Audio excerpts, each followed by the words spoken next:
আমিন খানের কথা ভাবেন, ইতিকা পালের কথা ভাবেন, চোখ বন্ধ করে ইতিকা পালকে নিয়ে আসতাম, কারণ দুইটা হিট ছবি, আর একটা হিট হবেই। আসসালামু আলাইকুম, কেমন আছেন আপনারা? আবার চলে আসলাম, তাণ্ডব নিয়ে কথা বলবো। তাণ্ডব ভালোই পাবলিসিটি পাচ্ছে। সাবিলা নূর, এদিকে আবার আরফান নিশো। তাণ্ডবে আরফান নিশো আছে, কিন্তু এটা নিয়ে প্রথম কথা বলছিল ওই যে সিনে ব্রোজের রাজ, দিলীপ কুমার রাজ, সে কিন্তু প্রথম কথা বলছিল। সে খবর রাখে, সিনেমার খবর রাখে, সে ভুয়া কোনো নিউজ দেয় নাই, সত্যিকার অর্থে কোনো ভুয়া নিউজ দেয় নাই। কথাবার্তা অনেক দূর আগাইছে, কিন্তু হবে কি মনে হয় না হবে, আর হইলেও হইতে পারে।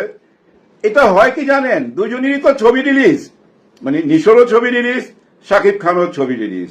এখন যদি এরকম একটা আলোচনা মার্কেটে আনা যায় যে নেক্সট ছবিতে তাণ্ডবে, আর রায়হান রাফি তো একজন সুপারহিট ডাইরেক্টর, তার ছবিতে শাকিব এবং নিশো মুখামুখি হতে যাচ্ছে, এই আলোচনাটা আনলে দাগিটাও আলোচনায় থাকে, ঈদের বাজারটাও জমে।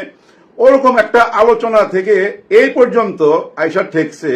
এখন শাকিবিয়ানরা দেখলাম বলতেছে নো, এটা মাইনা নিমু না, মানে শাকিব খানের সাথে নিশোকে দেখতে চায় না, কিন্তু নিশো কি করতে চায় ছবিটা। এদিকে আবার আরেকটা ভেজাল লাগছে, ওইটা আগে বলি, বুঝছেন, লেডিস ফার্স্ট।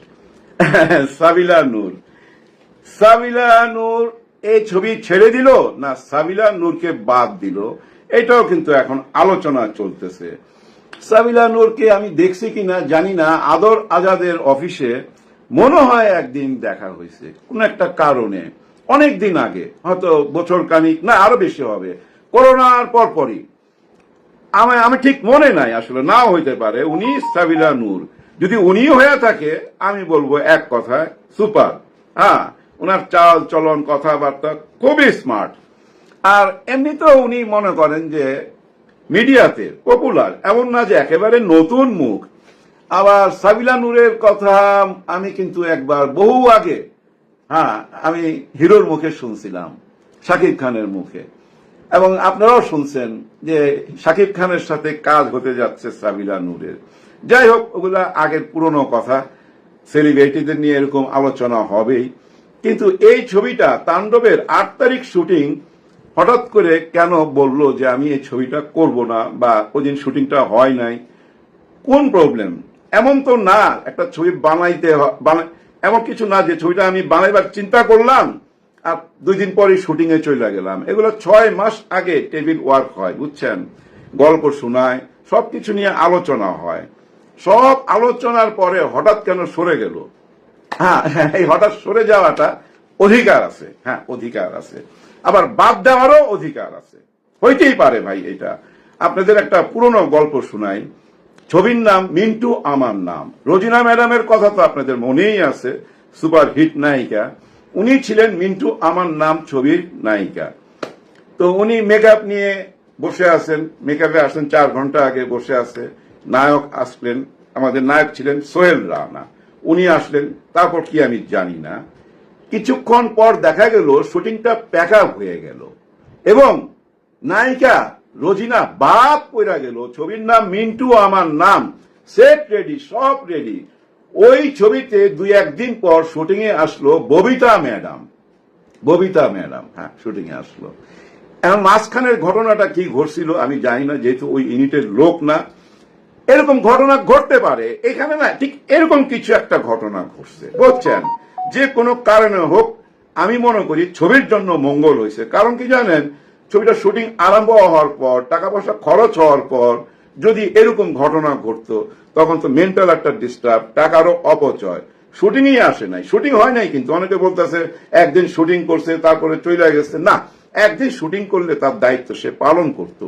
কোথাও একটা কিছু প্রবলেম হইতে পারে, হয়তো গল্পের প্রবলেম হইতে পারে, মানে তার চরিত্রের, গল্পের তো না, তার চরিত্রটা তার মনোমত হয় নাই। কারণ ওই ছবিতে জয়া হাসান আছে। জয়া হাসান তো মনে করেন যে আমার দৃষ্টিতে অনেক বড় আর্টিস্ট।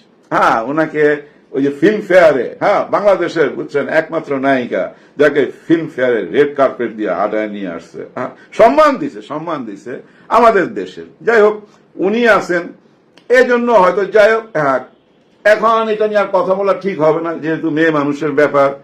এখন চলে আসি আমি নিশোর ব্যাপারে। হ্যাঁ, মেয়ে মানুষের ব্যাপার আর বলতে চাই না।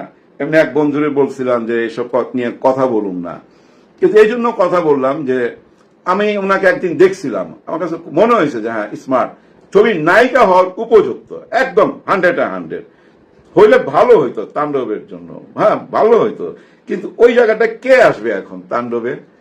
শোনা যাচ্ছে অনেক কথা, কিন্তু আমার যেটা মানে সাজেশন, মানে আমার তরফ থেকে আমি বলবো, আমি হইলে কি করতাম, রায়হান রাফির জায়গায় চোখ বন্ধ করে ইতিকা পালকে নিয়ে আসতাম। কারণ দুইটা হিট ছবি, আর একটা হিট হবেই।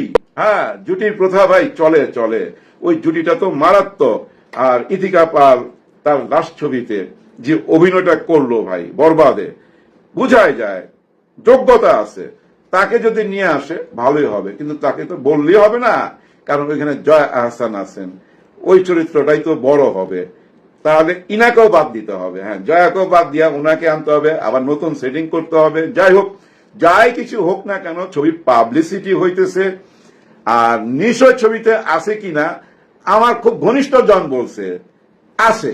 হ্যাঁ, আমার ঘনিষ্ঠ জন বলছে আছে, কিন্তু সে আবার কিন্তু রাখছে ওই ছোট ভাই, যে না, নাও হইতে পারে আবার। কিন্তু কে হইতে পারে এটা আমি একটু মনে করেন যে অ্যাডভান্স বইটা ফেলতেছি কিনা আমি জানি না। আমার এটা অ্যাডভাইস ধরে নেন, অ্যাডভাইস।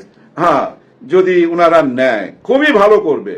রায়হান রাফির প্রতি আমার মানে অনুরোধ থাকবে, আমি মনে করি শাকিব খানও মাইনা নিবে, দুজনের হাইটও ভাই একদম কারেক্ট। আমিন খান, হ্যাঁ, আমিন খানকে নিতে পারে। কারণ নিশুকে অনেকে মাইনা নিতেছে না, অনেক ইউটিউবার ভাইকে দেখলাম যে না না, নিশুকে আমরা দেখতে চাই না। আসলে হয়েছে কি জানেন, ওই যে একটা বিতর্ক আরম্ভ হয়েছিল দুজনের মধ্যে, এটা হয় দুজনেরই কিন্তু ভক্তকুল অনেক। হ্যাঁ, এটাই বোঝা যায়, এটাতে প্রমাণ হয় দুজনের ভক্তকুল কিন্তু অনেক। শাকিব খানের অনেক, সেটা ঠিক আছে, কিন্তু আপনারা নিশোকে ছোট করে দেখার কিচ্ছু নাই। যে অনেকে বলেন নাটকের আর্টিস্ট, ওটিটির আর্টিস্ট, সিনেমায় কিছু করতে পারবে না, এগুলা ভুল ধারণা। যদি এই দুজনে এক হয়ে সামনে আসতো না পর্দায়, তাহলে কার লাভ হইতো কার ক্ষতি হইতো আমি জানি না। রায়হান রাফির তো লাভ হইতো, প্রডিউসারেরও লাভ হইতো, কিন্তু নিশো হয়তো ভুল করতো। হ্যাঁ, নিশো যদি বুদ্ধিমান হয়, আমার মনে হয় আসার দরকার নাই। মাত্র তো 2টা ছবি দিল উনি সিনেমায়, এখনই উনি কেন সেকেন্ড ম্যান হইতে যাবে? উনি তো একাই 100, একাই ছবি করুক না, ওই জায়গাটায় চলে আসুক না আমিন খান, দেখবেন জমে যাবে। হ্যাঁ, জমে গিয়ে একদম দই হয়ে যাবে। হ্যাঁ, যাক, মজা করলাম, এই মজার মধ্যে দিয়ে মনের কথা প্রকাশ করলাম। সিনেমা নিয়ে আলাপ করতে ভালো লাগে। ভিডিওটা শেষ করব, শেষ করার আগে বলবো, 2-4 জন ভাই ব্রাদার, ছোট ভাই বলেন, হ্যাঁ, ওনারা আমার সন্তানের মতো, বয়স কম, একদম যুবক। ওনারা আমাকে বলে যে আপনার ভিডিওগুলা মানে চালাইতে চায়, আমার এই সিনেমার কথাগুলা হয়তো ওনারা ইউটিউবে বা কোথাও চালাইতে চায়। আমার কোনো আপত্তি আছে কিনা? না না না, আমার কোনো আপত্তি নাই। আমি আজ পর্যন্ত কাউকে বাধা দেই নাই। এটা আপনার যার যেমন ইচ্ছা তেমন, বুঝছেন না? আমার তো কোনো ক্ষতি হচ্ছে না, একদমই না, আমি মনে করি। এইটুকুই বলার ছিল। আবার বলবো, আর আমিন খানের কথা ভাবেন, ইতিকা পালের কথা ভাবেন, আরেকটা নায়িকা নিয়ে আসেন যদি 2টা নায়িকা লাগে। যাই কিছু হোক না কেন, তাণ্ডব কিন্তু আলোচনায় চলে আসছে। আর রায়হান রাফি মনে মনে এইটাই চায়, তার ছবি নিয়ে সবাই আলোচনা করুক।